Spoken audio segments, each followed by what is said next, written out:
नमस्कार सिद्धार्थ भक्ति चैनल दाढ़ता भक्ति को स्वागत। आज अध्याय रे आपण शुणिबे पिपादास संवाद। गत अध्याय रे आपण शुणिथिले जे पिपादास तांकर पत्नी धर्मपरायण थिले, प्रभु भक्ति तांग हृदय रे सतत दीप्तिमंत थिला, दान करुथिले आउ दान करी तांक परिवार समस्त अर्थ सरी जिबा परे से भिक्षाटन करिबा पई घर छाड़ीदेले। भिक्षाटन तीर्थाटन कले, जहाँ किछि मिले भोजन करती, न मिलिले उपवास रुहंती।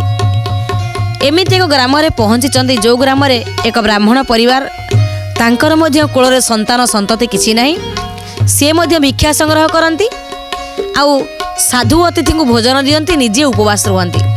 सेई गाँव रे जाइकिरि सेई ब्राह्मण परिवार रे पिपादास एवं तांकर पत्नी सीता पहुँची गले। आउ कौन घटना घटी आग को रामदासा को केमिति लेखिछंती ए कथाटा चलंतु आमे श्रवण करिबा।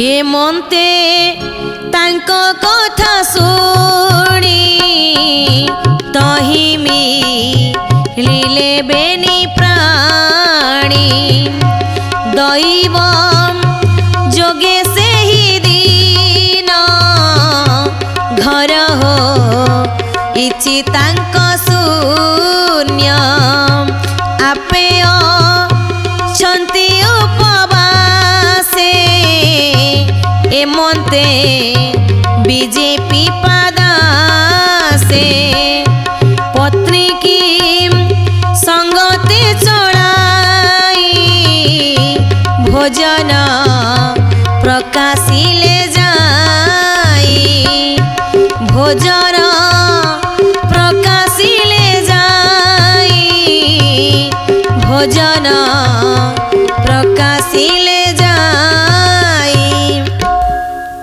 यही परी तांको जीवन चलीची एवं दैवर खेल बड़ विचित्र। आम कहार बुद्धि नहीं दैवंकर विचार को मापिबा पाई। दैवर विचार बड़ विचित्र।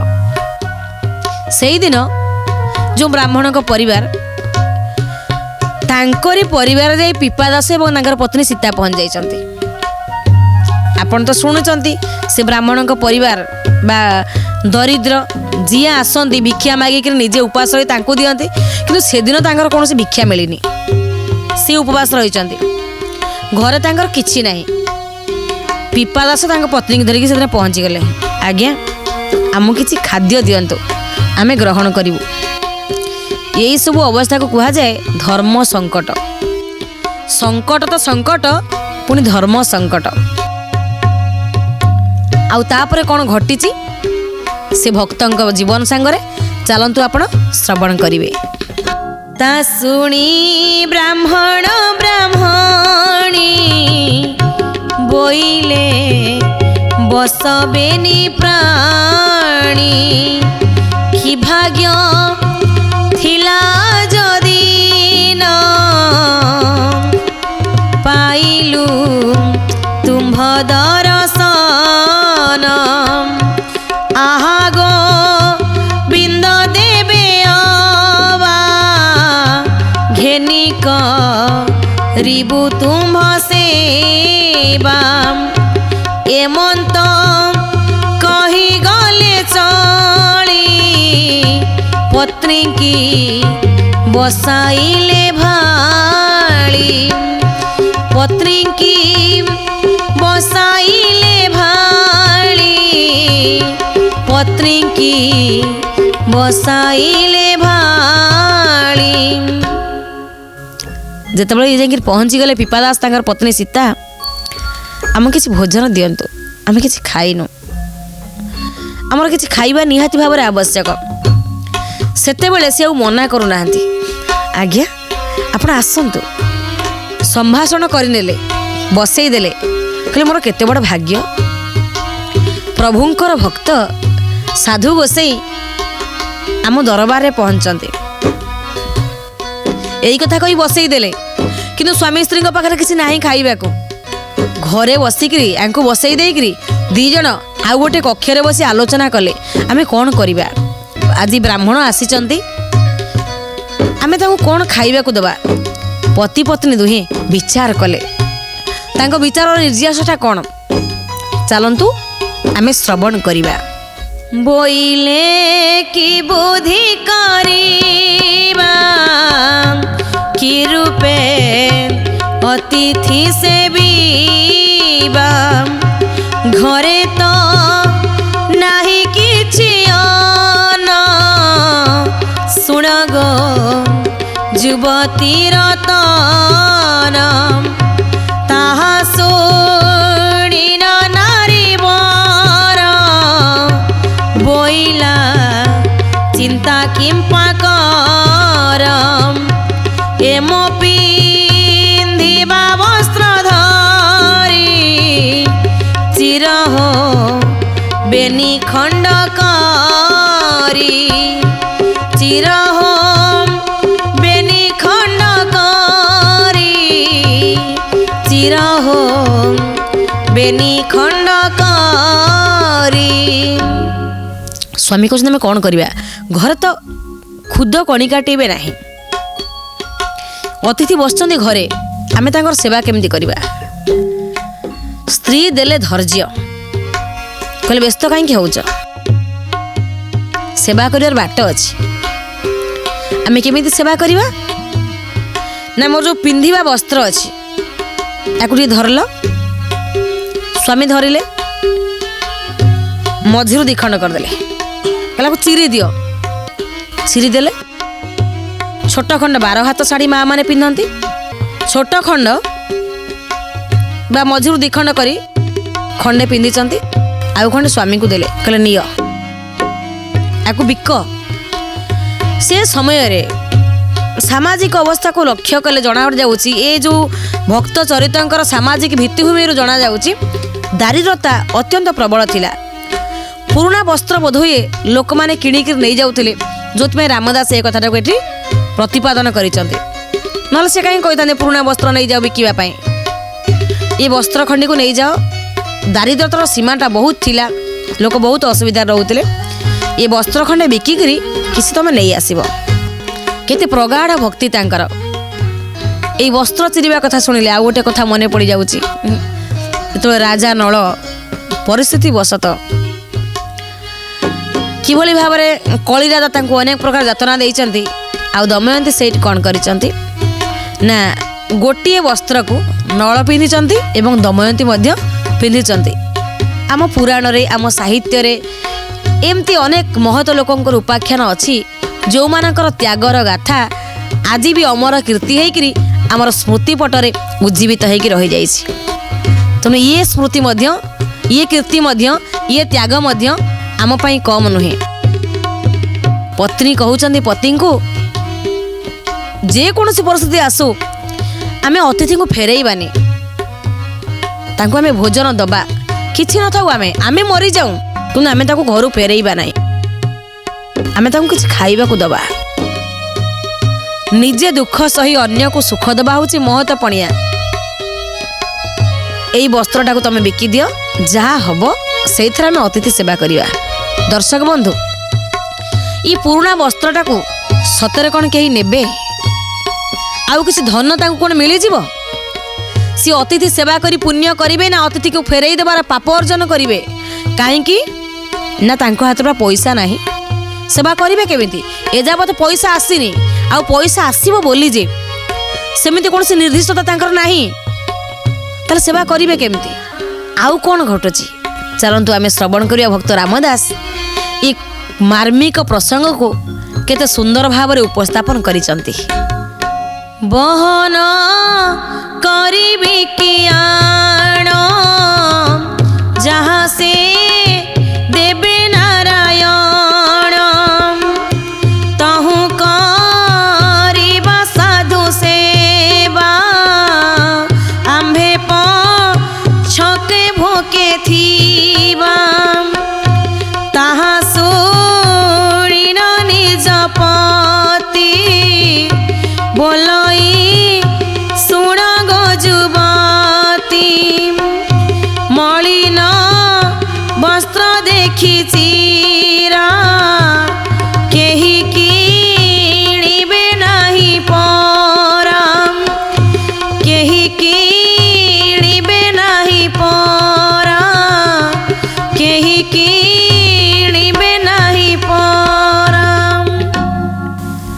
कौन भाई हेलु कि? अरे वस्त्र लोक किणिक नहीं थांते किंतु पूरा वस्त्र मैला वस्त्रटाए पुणी चिरी जाइछि। ये चिरा मैला वस्त्रटा को किए कहीं किणिब कहलु? पत्नी कहते मोर विश्वास अच्छी आपना को नियंतु नारायण जहाँ किसी देवे से आम सेवा करवा निजे पछे भोकर रहिबा। स्वामी कहते नाई ये चिरा वस्त्र ये मैला वस्त्र आलो को कहीं किणिबेनी आम अतिथि सेवा करवा केमिति। गोविंद पादरे अशेष भक्ति। गोविंद निहाती किछि करिवे किंतु से बुद्धिटा एमानक भितर आज पर्यंत आसुना। सेमानक भितरे आज चिंता पड़ी आम साधु को फेरइबा नहीं जेमिति परिस्थिति आमर हो। निज वस्त्र को मध्य बिकिबा से प्रस्तुत हो जाउछन्ते। आउ कौन कहउछन्ति भक्त रामदास चलंतु आम श्रवण करिबा। हेमंत कही से तरुणी लेंकड़ा कना खंडे आणी पालटी वस्त्र खंडे देला डोरा कौ पिन आश्रय कलाम बोइला निय प्राणनाथ जहाँ से देवे जगन्नाथ जहाँ से देवे जगन्नाथ जहाँ से देवे जगन्नाथ। लेंकड़ा कना खंडे आनी परिधान करी डोर कौपिन को आश्रा करी वस्त्रटा देदेला। आमे आम कर्तव्य करिया कथा कलु आउ जहाँ करिवे जगन्नाथ ही करिवे।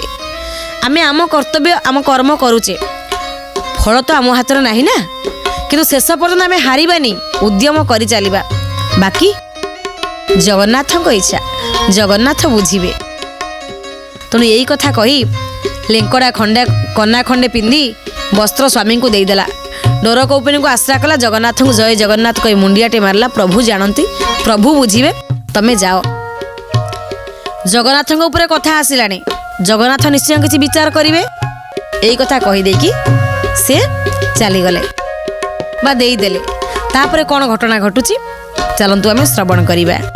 अल्प बहुत होइले विचार न करिब भले बहन बिकी करियाण सेविबा अतिथि चरण विलम्बे कार्य नाही आउ बहन होई आज्ञा हेउ बहन होई आज्ञा हेउ बहन होई आज्ञा हेउ।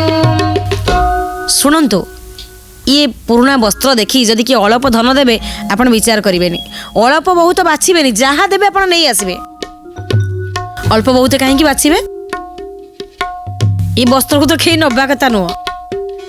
जहाँ दान करेंगे जदि आपण फेरइबेनी अल्प बहुत बाछे नहीं आसबे। आ विलम्ब कले आम हाथ समय ना अतिथि बसी भोजन पाई तांको आमे किसी दबा ना नहीं। आउ कौन घटना घटी चलंतु आपण श्रवण करिवे।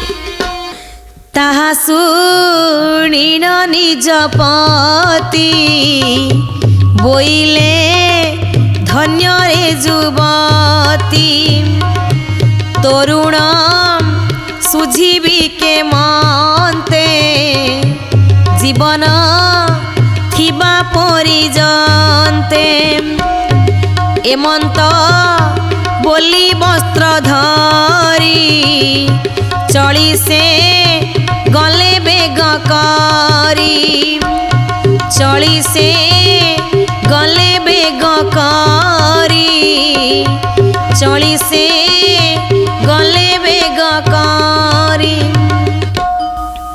जेतेबेले एई कथा पत्नी कहीदेले पति टिके मुह को चाहिए दीर्घ दिन धरी मु तुमको विवाह कले किंतु से दिन तुम रूप आज पर्यंत तुम्हें भिन्न थिल। आज तुम्हें मो मानवी नुह, तुम्हें देवी हो गल।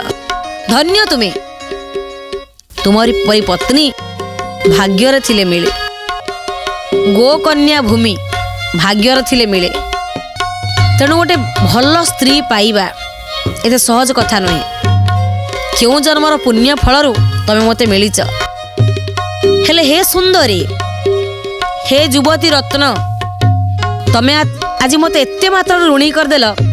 मु चिंता करुची जीवन थिबा भितरे मु तुम ऋणटा सुझीबी केमती। मु होची गृहकर्ता, जहाँ पाप पुण्य हब गृहकर्ता मुंडरे जीव। कि तमें मो पाई एते उपकार करिच जहाँ मो जीवन थिबा भीतर सुझी पारिबिनी। तमें धन्य, धन्य तुमर महानता, धन्य तुमर चिंताधारा। नारी सृजनी शक्ति, ब्रह्मांकर सृजनी शक्ति भितरे नारी, विष्णुंकर पालन शक्ति भितरे एई नारी, आउ शिवंकर संहार शक्ति भितरे एई नारी। नारी ठारू सृष्टि आरंभ, नारी पाखर सृष्टि विलीन। शिव काल बा महाकाल शिवंकर आउ गोटे ना, किंतु शिवंकर बक्ष उपरे माँ काली जो पाद रखीदेले आउ जीभ कामुड़ी देले तांकर स्वामी बोली। काल को जी आयत्त करते सी होती काली, सी शक्ति। तेणु नारीर बलिष्ठता, नारीर महानता जेते कहले भी सरेना।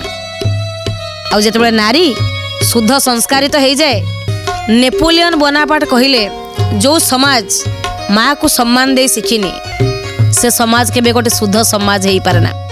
दर्शक बंधु, आउ कौन घटना घटी आग को चलतु आम श्रवण करिबा। से ग्राम जाक भुलाइला केही ता मुलाई नेला।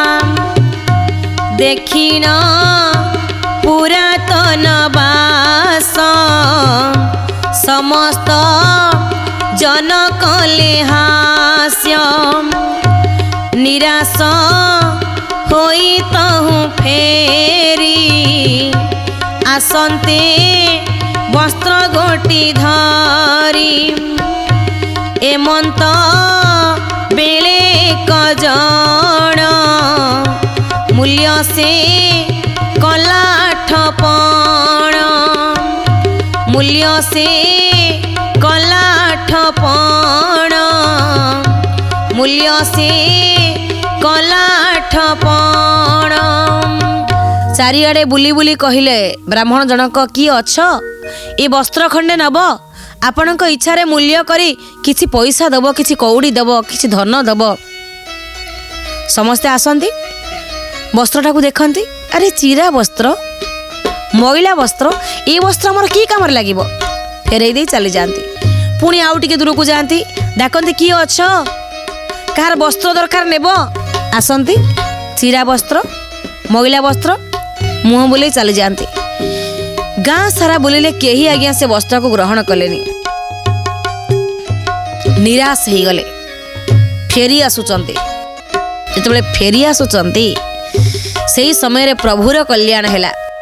आउ जने व्यक्ति आसिक पहुंची गले। कहले देखी देखी आपण कौन नौचंदी ना वस्त्र आज्ञा, आपण नेबे कि देखंतु। कहले हाँ मुझे वस्त्र नेबी। यही हूँ प्रभुर दया, प्रभुंकर आशीर्वाद से व्यक्ति माध्यम आसला। कहले मु 8 पण दे कौड़ी ए वस्त्रटा को नेबी। ब्राह्मणकर खुशी कहले न सरे। चिराफटा वस्त्र कहीं नौथिबा बेले ये व्यक्ति 8 पण दे देबे। आ ये 8 पण विनिमय रे मोर साधु सेवा हो जिवो, मोर अतिथि सेवा हो जिवो। आउ कौन कहते ब्राह्मण देवता। आउ भक्त रामदास कौन लिखुचंती चलतु आमे शुणी नबा। सम्मत करी ताकु देले कौड़ी घेनी चली गले। सरुचा उळ मुग जाई घृतन बात दूध दही घेनिना निज पुरे गाले निज पत्नीर हस्ते देले देखिया नंद निज नारी रंधन कले बेगकारी रंधन कले बेगकारी रंधन कले बेगकारी। आठपण कौड़ी पाई ब्राह्मण कौड़ी आ घर को नेबे कौन सांगे सांगे बजार को जाई मुग जाई सरू चाउल घी दही नबात ये सबू सुंदर द्रव्य ब्राह्मण भोजन देई आप्यायित करने ब्राह्मण को खुशी करने भोजन दान करने सबु किसी सुस्वादु द्रव्य किणी नहीं गले पत्नी पाखे पहुँचले पत्नी भारी खुशी हो गले शुचिमंत हो सांगे सांगे स्नान करी आपण देखंतु भल खाद्य बोली आपण क्या कहे खाद्यटा भल लगुच बोली भल खाद्य सी नुहे दामी दामी परिवार रोसई करिबा अधिक तेल मसला दे रोसई करिबा भल खाद्य ता नुहे आज्ञा आपण तो सब माँ मैंने मन रखु आपण सबुदिन रोसई करूचंती किंतु गोटिए दिन शुचिमंत होई पवित्र होई रोसई घर टिके पोछापोछि करी सफासफी करी धुआ धुई करी तुलसी टिके खाद्य पकेबे खाद्य रोसई करने समय रे भगवान को चिंतन करी भगवान को अर्पण करी श्रद्धा मनरे मु हूँ घर कुललक्ष्मी बोहू मान को कुललक्ष्मी बोली कह जाए मु हूँ घर कुललक्ष्मी तेणु माँ लक्ष्मी नारायण को स्मरण करी मो हाथ को मो परिवार चाहिए बा मु रोसई करी प्रसन्न करेबी माँ लक्ष्मी आपण दया करंतु प्रभु नारायण आपण दया करंतु लक्ष्मी नारायण को चिंता करी आपण रोसई करंतु आ से रोसई रे तुलसी पत्र पकई दियंतु जो पानी आणुचंदी पीवा पानी से पानी को मध्य शुद्धपूत भाव रखंतु तुलसी टिके पकई दियंतु से खाद्य खांतु आ से पानी पियंतु देखिबे आपणकर सबुदिन रोसई आ से रोसई रे कौन फरक अच्छी आपण ही उपलब्धि करि परिबे कहबा को पड़िबनी तेणु सुस्वादु भोजन सीए जहा शुद्ध मनरे ही करा जाए ये शुद्ध मनरे रोसई करिचंती किए नंदकर पत्नी ब्राह्मणकर पत्नी अतिथि बसिचंदी घरे तांको भोजन देवे आनंदित हेबे एई चिंतारे अतिथि सेवारे लागी पड़िचंती ब्राह्मण एवं ब्राह्मणी अतिथि जहांक द्वाररू बिना भोजन रे बिना सम्मान रे जानती तांकर अत्यंत अनमंगल हुए सी केमिति भोजन रे तांको आप्यायित करिवे आगो को घटना कौन घटिबो ता तो आपण जानिबे किंतु समय हो जाइछि ए अध्याय को आमे एइठी सरीबा परवर्ती अध्याय रे आपण पुणी दिव्य रस को श्रवण करिवे। नमस्कार।